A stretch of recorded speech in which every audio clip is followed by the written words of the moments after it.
আজও নয়াদিল্লি আর কলকাতায় বাংলাদেশের মিশন এলাকায় বিক্ষোভ করেছে হিন্দুত্ববাদী সংগঠনের সদস্যরা। কড়া পুলিশি নিরাপত্তায় কোনো অনাকাঙ্ক্ষিত পরিস্থিতি হয়নি, তবে কলকাতায় বিক্ষোভকারীরা ব্যারিকেড ভাঙার চেষ্টা করলে লাঠিচার্জ করে পুলিশ।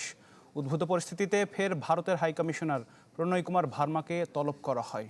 শিয়া বাটার ও ভিটামিন ই সমৃদ্ধ লিলি বিউটি সোপ, তারুণ্যময় উজ্জ্বল ত্বকের জন্য। রিমার্ক।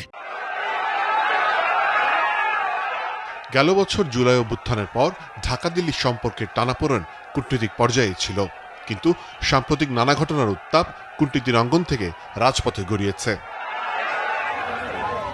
দিনভর দিল্লিতে বাংলাদেশ হাইকমিশনের কাছে বিক্ষোভ করেছে বিশ্ব হিন্দু পরিষদ, ভিএইচপি এবং বজরং দলের কর্মীরা।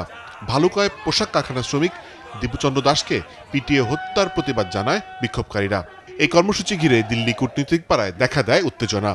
পরিস্থিতি নিয়ন্ত্রণে মোতায়েন করা হয় নিরাপত্তা বাহিনীর বাড়তি সদস্য ও ব্যারিকেডও।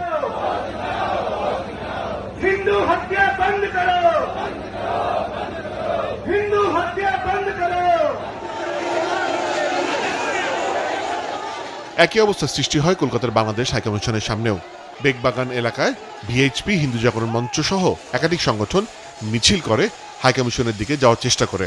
বাধা দেয় পুলিশ, করা হয় লাঠিচার্জ।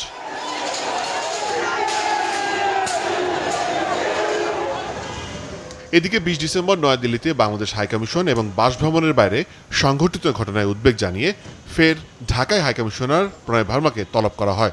১০ দিনের মধ্যে দ্বিতীয়বার ডাকা হলো ভারতের দূতকে। পররাষ্ট্র মন্ত্রণালয়ের মুখপাত্র বলছে, ভারত আশ্বাস দিয়েছে বাংলাদেশ হাইকমিশনের জরুরি নিরাপত্তা বাড়ানোর।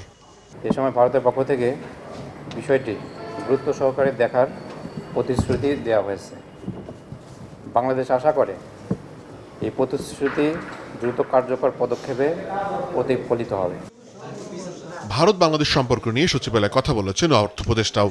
তিনি জানান, সম্পর্ক উন্নয়নে নানামুখী তৎপরতা চলছে। চিফ অ্যাডভাইজার সাহেব কথা বলছে, ওনার তো বন্ধুবান্ধব আছেন যাদের সাথে ভারতের গভীর সম্পর্ক, সর্বজনা ভারতের সাথে না আছে, যারা সম্পৃক্ত আছে ভারতের সাথে, তো আদার কান্ট্রি না। সে রাজনীতিটা খুব কাজ হচ্ছে, অথবা একটু পরে জানতে পারবেন ভারতের ব্যাপারে। আমাদের চিফ অ্যাডভাইজার রিচড আউট, উনি থাকা তো ডিটেল বলা যাবে না। আমি কথা বলেছি নিজে ভারতের হাইকমিশনার রিয়াজ হামিদুল্লাহ, আমি তো চিনি ওকে। সে বললেন, না স্যার, আমরা উই আর ট্রাইং হার্ড। সেটা তো আরও রিজন যে আমরা দুই দেশের মধ্যে যেন কোনো তিক্ততা না হয়। এটা যদি বাইরে থেকে যেই করে থাকে, আমরা চাচ্ছি না এটা দুইটা দেশে অ্যাপারেন্টলি কোনো তো ঝামেলা নাই আমাদের সাথে, যে ট্রেডের ব্যাপারে বললাম, ইকোনমিকের সাথে বললাম, পলিটিক্যালি শুধু খুব ঝামেলা তা তো না। ওরা তো একেবারে আমাদের পলিটিক্স একেবারে ইন্টারফেয়ার করে, হয়তো কিছু কিছু বক্তব্য রাখে, আমরাও রাখি সেটা। অতএব কেউ যদি করে থাকে এটা একেবারে যে এসে নাই সেটা আমি জানি না, তবে আমরা চেষ্টা করছি কোনোভাবে যেন হবে একটা নেইবারিং কান্ট্রিকে। আর যেখানে আমরা সবসময় বলছি যে প্রফেসর ইউনূস, আমাদের চিফ অ্যাডভাইজার মহোদয় বলেছেন, আমরা কিন্তু রিজিওনালিজমে বিশ্বাস করি। সেই জন্য তো ভারত একটা বড় নেইবার। কিছু না, ভুটানের সাথে কথা হলো, নেপালের সাথে আমার ভালো সম্পর্ক, আর পাকিস্তানের তো আস্তে আস্তে সম্পর্কটা ইমার্জ করছে। অতএব আমরা কেন রিজনে, আমরা শুধু বাংলাদেশ নিয়ে তো থাকতে পারবো না।